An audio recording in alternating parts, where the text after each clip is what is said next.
Welcome to Telugu focus TV. నేను మీ శ్రీనివాస్ రెడ్డి.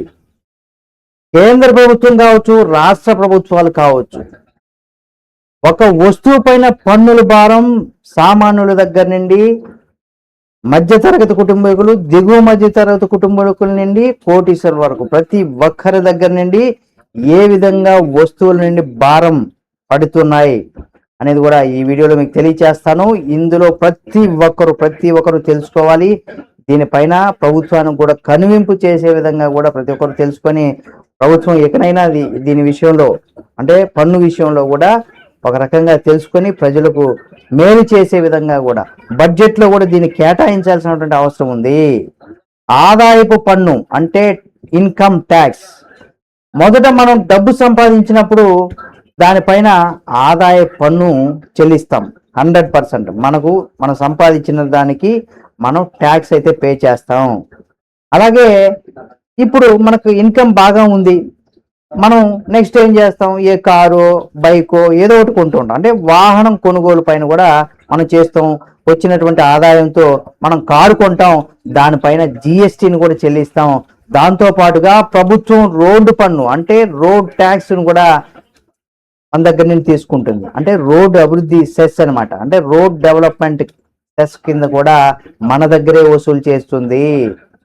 ఇక దీనికి సంబంధించి అంటే ఇప్పుడు కారు కొన్నాం, వచ్చినటువంటి డబ్బుతో కారు కొన్నాం. ఈ కారు కొన్నప్పుడు దానికి ట్యాక్స్ కూడా రోడ్డు మీద నడుపుతున్నాం కాబట్టి రోడ్ ట్యాక్స్ కూడా కడుతున్నాం.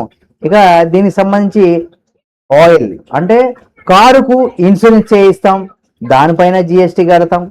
పెట్రోల్ కొట్టిస్తాం లేదా డీజిల్ కొట్టిస్తాం, దానిపైన కూడా మనం సెస్ విధిస్తుంది. అంటే వ్యాట్ కూడా వేస్తుంది. చెల్లించాల్సినటువంటి అవసరం మనకు ప్రభుత్వాలు తీసుకొస్తున్నాయి.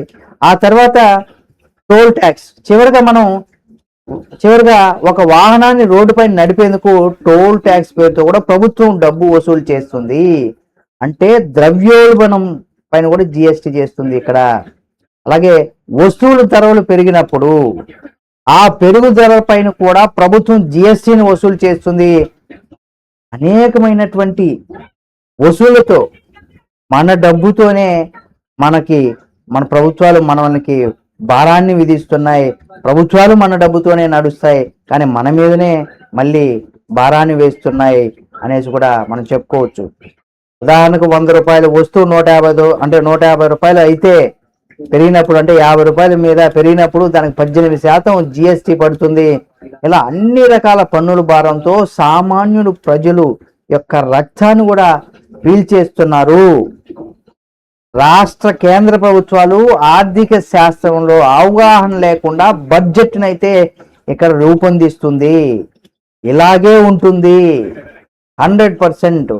ఇటువంటి వాటిపైన రాష్ట్ర కేంద్ర ప్రభుత్వాలు త్వరగా మేలుకొని 100% అంటే ఒకే వ్యక్తి తను సంపాదించినటువంటి సంపాదనను ట్యాక్స్ కడితే సరిపోతుంది. అతను మళ్ళీ వాహనం కొన్నా ట్యాక్స్ కడుతున్నాడు, దానికి ఆ వాహనానికి petrol, diesel, road tax, toll tax, అంటే ప్రతి వస్తువు నుండి కూడా అతను వచ్చినటువంటి ఆదాయాన్ని ప్రతి వస్తువు పైన కూడా ట్యాక్స్ కడుతున్నాడు. అలా కట్టడం వల్లే ఇక్కడ దిగువ మధ్యతరగతి కుటుంబీకులు, మధ్యతరగతి కుటుంబీకులు వాళ్ళు ఇంకా పేదవారుగానే మిగిలిపోతున్నారు. ఉన్నవారు మాత్రం ఉన్నవారుగానే ఉంటున్నారు. అంటే వాళ్ళకు ఉన్నదాని కాదు, వాళ్ళు ఉన్నారు కాబట్టి ఎలా కట్టుకున్నా వాళ్ళకి ఎప్పుడు ప్రాఫిట్లోనే ఉంటారు కాబట్టి. అంటే ఒక వ్యక్తి తన సంపాదన ఆదాయం నుండి ఇంత ఆదాయం వచ్చింది కాబట్టి ట్యాక్స్ కడుతున్నాడు. 1,00,000 రూపాయలు ఒక వ్యక్తి జీతంగా తీసుకుంటున్నాడు అంటే ఆ 1,00,000 రూపాయలకి ట్యాక్స్ కడుతున్నాడు. అతను సోపు కొన్నా లేకపోతే కారు కొన్నా ఇంకా ఏది కొన్నా సరే ప్రతి దానికి కూడా మళ్ళీ ట్యాక్సులు కడుతూనే ఉన్నాడు. అయితే ఇక్కడ ఒక చిన్న లాజిక్ ఏంటంటే, మనం ఒక సోపు కొన్నాం, ఆ సోపు తయారు చేసేటువంటి ఎవరైతే ఓనర్ ఉంటాడో ఆ ఓనర్ కూడా వచ్చినటువంటి ఆదాయంలో పన్ను అయితే చెల్లిస్తాడు కదా. అంటే మనం సోపు కొన్నాం, మనం పన్ను చెల్లిస్తున్నాం, లేదా ఇంకేదన్నా కారు కొన్నాం పన్నును చెల్లిస్తున్నాం. అంటే ఒక వ్యక్తి 100% ఎంతమంది వ్యక్తులు ఉన్నా సరే వాళ్ళు చేసేటువంటి బిజినెస్ లో వాళ్ళైతే ప్రభుత్వానికి పన్ను కడుతున్నారు. కానీ ప్రతి దానిపైన వచ్చినటువంటి ఆదాయానికి పన్ను కడుతున్నారు కాబట్టి వచ్చిన ప్రతి ఆదాయానికి మనకు వచ్చినటువంటి ఆదాయంలో మనం కొన్న ప్రతి వస్తువుకు కూడా ప్రతి చోట మనం పన్ను కడుతున్నాం. అంటే మనం సంపాదించిన దానికి పన్ను కడుతూ మనం కొనే ప్రతి దానిపైన కూడా పన్నులతోనే మన జీవితాలని అయోమయంలో ఉన్నాయని కూడా చెప్పుకోవచ్చు. అందుకే పేదవారు పేదవారుగానే ఉంటున్నారు, ధనవంతులు ధనవంతులుగానే ఉంటున్నారు. 100% పన్ను మనం సంపాదించిన దానికి మనకు వచ్చినటువంటి ఇన్కమ్కి మనం పన్ను కడుతున్నప్పుడు మళ్ళీ ప్రతి వస్తువుకి ఎందుకు కొనాలి? మనం కారు కొన్నాం, ఆ కారు ఓనరు అతనికి వచ్చినటువంటి ఆదాయాన్ని పన్ను రూపంలో కడతాడు, మనకు వచ్చినటువంటి ఆదాయాన్ని మన పన్ను రూపంలోనే కడుతున్నాం కాబట్టి మళ్ళీ ఎందుకు కట్టాలి? అన్ని వస్తువులపైన ఎందుకు కట్టాలి? కారు కొన్న వ్యక్తి కారు కొన్నాం, అతను పన్ను కడతాడు, సోపు తయారు చేసేటువంటి అతను పన్ను కడతాడు. కానీ అలా ఎవరు ఏ ప్రోడక్ట్ని తయారు చేసినా వాళ్ళు పన్ను కడతారు వాళ్ళకి వచ్చినటువంటి ఆదాయంలో. అలాగే మనకు వచ్చినటువంటి ఆదాయంలో మనం పన్ను కడతాం, కానీ ప్రతి వస్తువు పైన మనం పన్ను కడుతూ పోతే భారతదేశం అందుకే ఇక్కడ ముందుకు వెళ్ళలేదు అనేది కూడా చాలామంది మేధావుల యొక్క అభిప్రాయం. అయితే ఇలా ప్రతి వస్తువు పైన మనం పన్ను కట్టడం వల్ల మన పరిస్థితి ఎలాగే ఉంటుంది అని నమ్మునే ప్రతి ఒక్కరు కూడా కామెంట్ రూపంలో తెలియచేయండి.